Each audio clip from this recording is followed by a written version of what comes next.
Welcome back, guys. This is Doug. This is my video on the ZT Zero Tolerance 0801. So, lot to discuss about this. I got it on Christmas, so I ordered it from TNK.com, True North Knives, which I don't have the packaging here, but it includes microfiber cloth and some band-aids, a ruler, and I think maybe some stickers, I believe. So anyways, we can jump right into it. This thing, the ZT-0801, is probably definitely one of the best production flipping knives that I've had, but I would have to say there are a couple problems with that, which not the flipping, but I'll get to that here in a little bit. So let's just go through the specs first off. It's a let's see here. The overall length is 8.2 inches. So the blade length is 3.5 inches. The blade thickness is 0.156 inches, and the blade steel is Elmax. It's a drop point style with a flat grind and a stone wash, it says. So the handle length is 4.7 inches. The handle thickness is half an inch about, and the handle material is titanium. It's 5.85 ounces, and it's a frame lock. And the design was a Todd Rexford design, as you can see on the blade. And yep, and the opening is a flipper. So anyways, I don't know if you've noticed, but whenever I've been flipping this out, I sent this to my buddy the Apostle P, which he has a YouTube channel. Go check him out and subscribe. And he actually sharpened it and fixed this for me. So and put a mirror polish on it. Obviously I've been using it, so it's starting to fade a little bit, but you know, that's okay. That's what use is all about. So anyways, when I first got the knife and opened it, flipped out great, you know.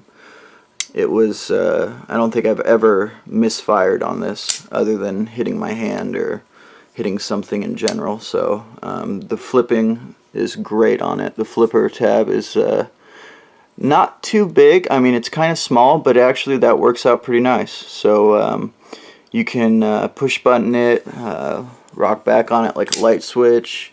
The thing that's nice about it is when you do push the flipper tab down, there's nothing back here to hurt your finger at all, or kind of you know, no jimping that's back here, which occasionally some knife makers do put on right behind the flipper. So which is, you know, I mean, I don't think I've ever had problems flipping this. I mean, there's no issues whatsoever. Now, the issue that I had was after about 20 flips, the pivot actually started to come loose. And when I sent it to Rob, which is his channel is the Apostle.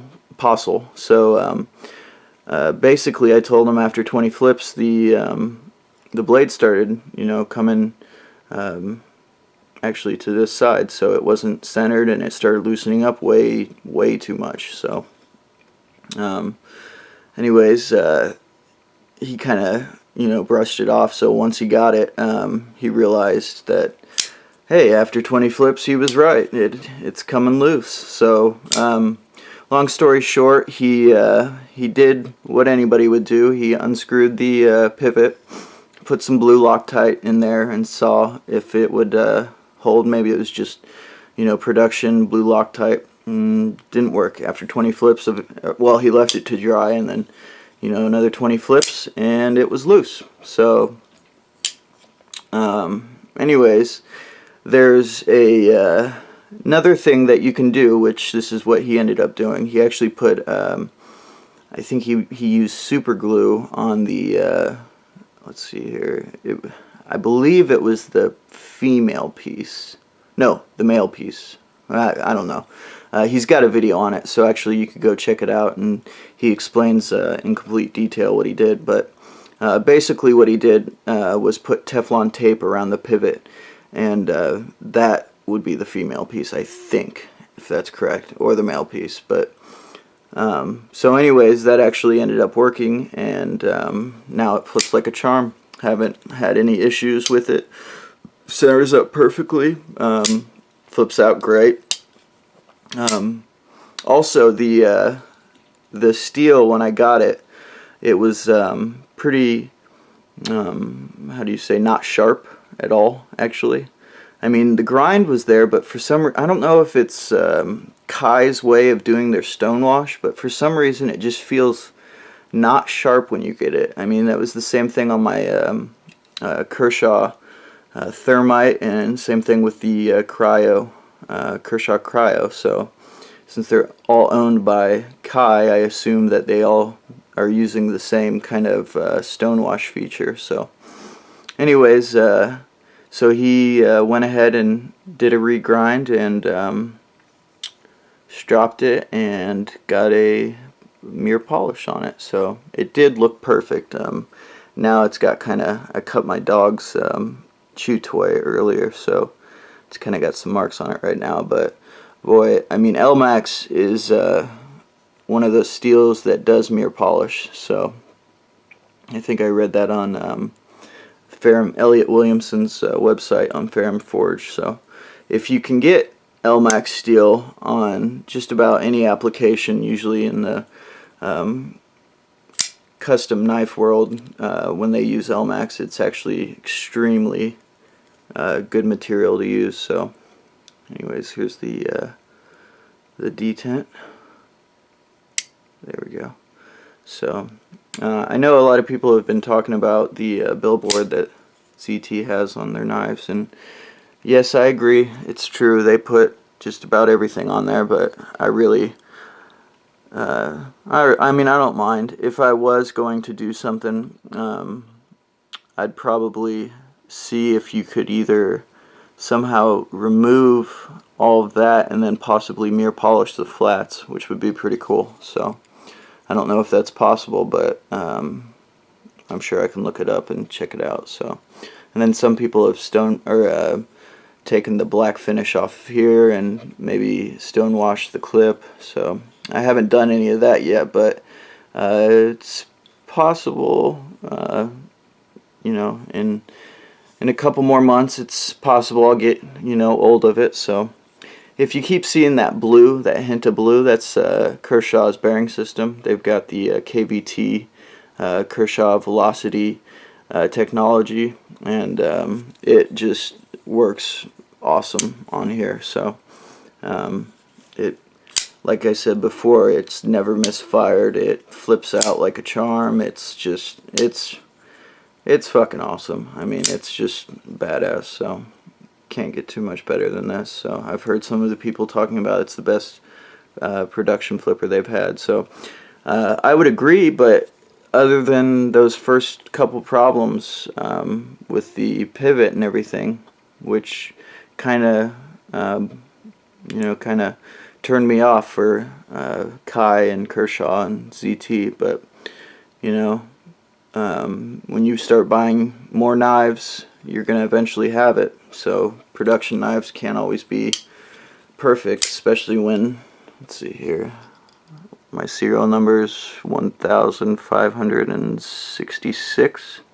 So the good thing is, though, the heat treat, which was supposedly having issues with other people's knives, seems to have they seem to have gotten it by 1500. So since Rob has you know, resharpened this and mirror polished it, I mean, it's just a, you know, it's my sharpest knife that I own right now. So and its edge is, you know, stayed true. So I'm pretty sure that means that the heat treat was done, you know, they didn't burn through it with the regrinding of the blade. So yeah, so let's do a side-by-side view for the ZT. Right now I just have the T4 out, so that's kind of the only thing that I have close enough. But the handle's a little bit shorter. We can do this, we'll put them like that, and put them butt to butt like Mr. Jim Skelton. So it's got a little bit of smaller blade compared to the T4. The T4's got a 4-inch blade, so the ZT 0801 has a 3.5-inch blade. So, which is, yeah, that's about right. There's about close to a 1/2 inch right there. So, but then again, you're buying a production knife, and this is a semi-custom knife. So, definitely two different knives. Almost completely. So, but definitely both good knives. Now the T4 is going to run you about $259, I think, in the satin version, and I got the 0801 for $150, I believe. Blade HQ is charging about $192, I think, right now. So anyways, the pivot is nice though on the ZT. I guess it's a kind of a custom style pivot, so it's a little bit different than most production knife pivots. But you know, the issue that I had in the beginning was with the pivot, so sometimes when they you know, change it up to look better, they don't always get it right. So I don't know if they were trying to just do the heat treat correctly, so they just didn't realize that.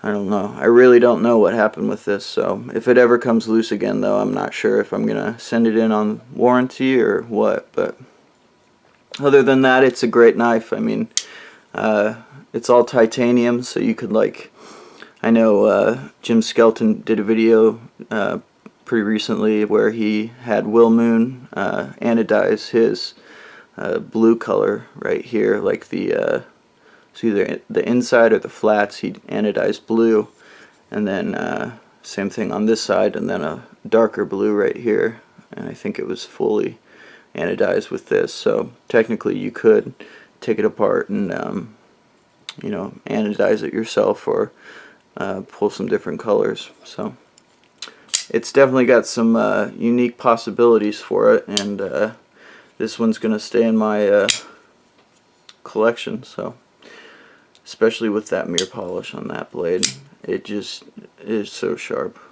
I mean, it's really nice. But alright guys, well, that's it for this guy. It's been about 13 minutes, so if you're on the fence about buying it, you know, I would say it's a production knife. It's extremely good flipper. I haven't owned the 0560, so I couldn't tell you if it's better than that, but I do say that from the videos I've watched, people seem to like it a lot. So if you got it and you didn't have the issues with the pivot, I would say go for it. So alright guys, we'll talk to you soon.